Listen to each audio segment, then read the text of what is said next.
ప్రకృతి పావని తన అద్భుతమైన ఫోటోతో సోషల్ మీడియాలో హాట్ టాపిక్గా మారింది. ఇన్స్టాగ్రామ్లో ఆమె తాజాగా పోస్ట్ చేసిన ఫోటోలో సముద్రపు అలలు వెనుక నుంచి తుడిచే వేళ పడవపై కూర్చొని రిలాక్స్ అయిన స్థితిలో కనిపించింది. సాధారణమైన బ్లాక్ టాప్, బ్లాక్ బాటమ్ వేసుకొని తలలో తాడు పెట్టుకొని సింపుల్ లుక్తో ఆమె ప్రకృతి సౌందర్యాన్ని బయటపెట్టింది. పార్ల్ పెండెంట్ ఆమె స్టైలిష్ రూపానికి మృదువైన టచ్ను అందించింది. ఆమె క్యాప్షన్లో "this kajal continues multitudes and by multitudes I mean me" అని రాసింది. అభినేత్రి, మోడల్, సోషల్ మీడియా ఫిగర్గా ప్రకృతి పావని విశేషంగా గుర్తింపు పొందుతుంది.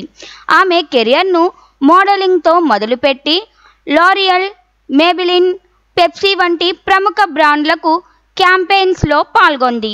సోషల్ మీడియాలో తన ప్రయాణానికి సంబంధించిన క్షణాలను పంచుకుంటూ పాపులారిటీ సాధిస్తోంది. ఇటీవలే ఆమె పేరు నటుడు బాబిల్ ఖాన్తో సంబంధం పెట్టుకొని చర్చల్లో నిలిచింది. బాబిల్ ఖాన్ ఇన్స్టాగ్రామ్లో ఆమెతో కొన్ని ఫోటోలను షేర్ చేయగా ఆ పోస్ట్లో ప్రేమ విభేదాల గురించి సంకేతాలు కనిపించాయి. దీనితో అభిమానుల్లో వారి మధ్య సంబంధాలపై ఆసక్తి పెరిగింది. తర్వాత బాబిల్ ఖాన్ తన ఇర్ఫాన్ ఖాన్ స్వాగత తండ్రి గురించి ఉన్న ఒక పోస్ట్ను డిలీట్ చేయడంతో ఈ సంఘటనలు మరింత చర్చలకు దారితీశాయి.